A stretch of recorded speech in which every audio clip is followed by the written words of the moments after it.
Gauteng, the economic powerhouse of South Africa, has once again become the focal point of a national conversation that has been simmering beneath the surface for years. Premier Panyaza Lesufi has delivered what many are calling one of the most decisive and boldest statements on illegal immigration in the province's recent history. His message to undocumented foreign nationals was as direct as it was uncompromising: either legalize your stay in the country or prepare to face removal.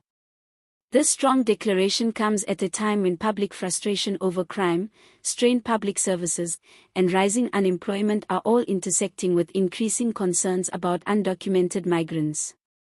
Lesufi's announcement was made in the context of a high-profile signing of a Memorandum of Understanding between the Gauteng Provincial Government, the South African Police Service, and the various municipalities within the province. This agreement is designed to strengthen cooperation between these key institutions, breaking down bureaucratic barriers that have often hindered effective policing and enforcement. According to Lesufi, there will no longer be artificial lines separating different jurisdictions when it comes to law enforcement. He clearly emphasized that Gauteng, as a province, would act as a single unit in addressing both crime and the presence of undocumented individuals. He declared forcefully that all resources will be unleashed to restore law and order and to ensure compliance with immigration laws. To fully understand why Lesufi's statement has such weight, it is important to look at how this issue has evolved over time. South Africa's post-apartheid constitution is widely admired for its progressive human rights protections, but this openness has also made the country a destination for economic migrants and asylum seekers from across the African continent. Gauteng, being the economic hub, has attracted the largest share of these migrants, drawn by its industries, infrastructure, and job prospects. Over the years, however, the influx has placed significant pressure on housing, healthcare, and social services. The Merimi informal settlement in Soshanguve, cited by Lesufi, has become symbolic of the challenge. There, 65% of residents reportedly lack proper documentation. This has led to overcrowding, limited access to resources, and, according to Lesufi, a strain on the government's ability to manage service delivery effectively. Crime rates have been another flashpoint.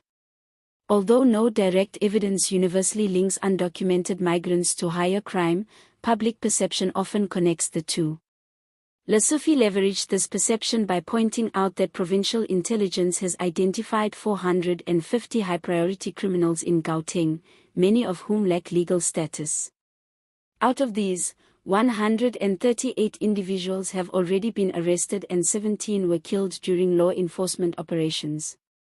Lesufi's remarks that "we can't have every Tom and Jerry moving around here" reflect growing concerns about the inability to monitor undocumented populations effectively.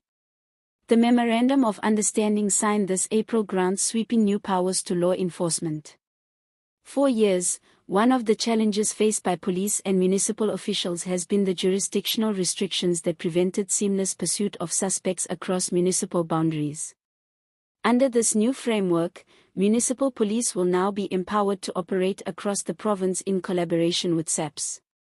This is aimed at reclaiming hijacked buildings, dismantling organized crime syndicates, and flushing out undocumented individuals. Lesufi's rallying cry to "document yourself or leave us in peace" has drawn both applause and criticism. Supporters argue that he is finally addressing an issue that many political leaders have tiptoed around. They see his firm approach as necessary to restore public confidence, especially ahead of elections where the ruling ANC is under pressure to deliver tangible results on crime reduction and economic revival. On the other hand, human rights groups have expressed concern that such aggressive enforcement could target vulnerable communities and potentially lead to abuses. They warn that without careful oversight, the efforts to flush out undocumented migrants could result in indiscriminate crackdowns that affect innocent people, including refugees and asylum seekers with legitimate claims. Lesufi appears aware of these risks, which is why he has indicated that discussions are already underway with President Cyril Ramaphosa and national ministers to formalize comprehensive migration strategies. He emphasized that South Africa's welcoming spirit, captured in the concept of Ubuntu, should not be confused with tolerance for lawlessness. He pointed out that no other country allows unchecked illegal immigration and that failure to act decisively would undermine governance and public trust.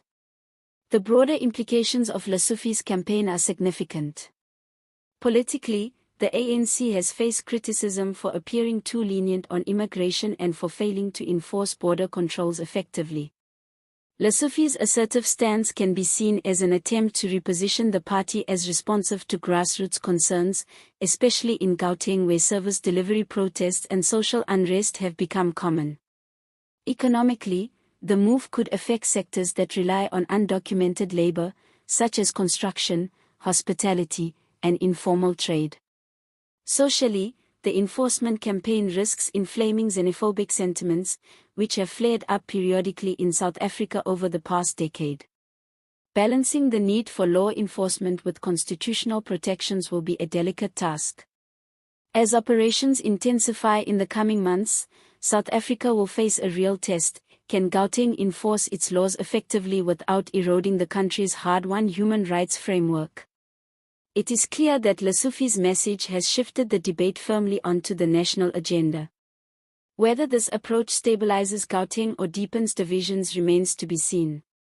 What is certain is that the pressure is now on both the provincial and national governments to back their rhetoric with fair, effective, and humane policy implementation. This is a developing story that touches on crime, economics, human rights, and the soul of South Africa's democracy. As always, we want to hear your thoughts on this crucial issue. Do you agree with Premier Lesufi's tough stance on undocumented migrants? Do you think this approach will help reduce crime and improve public services? Or do you worry that it risks harming vulnerable communities and undermining human rights? Let us know in the comments below. Don't forget to subscribe to the channel for more in-depth analyses like this one, and turn on notifications so you never miss an update. We've got more coverage on South African politics, social developments, and everything that shapes our nation coming your way, so stay tuned and get involved in the conversation. As the situation unfolds, another layer that cannot be ignored is the socio-economic tension brewing beneath these developments. Many South African citizens, particularly those in low-income and marginalized communities, have long expressed frustrations over competition for scarce resources like jobs, housing, healthcare, and basic services. The perception, whether entirely accurate or not, is that undocumented foreign nationals often gain access to these limited opportunities, sometimes through informal networks or unregulated markets, further deepening the resentment.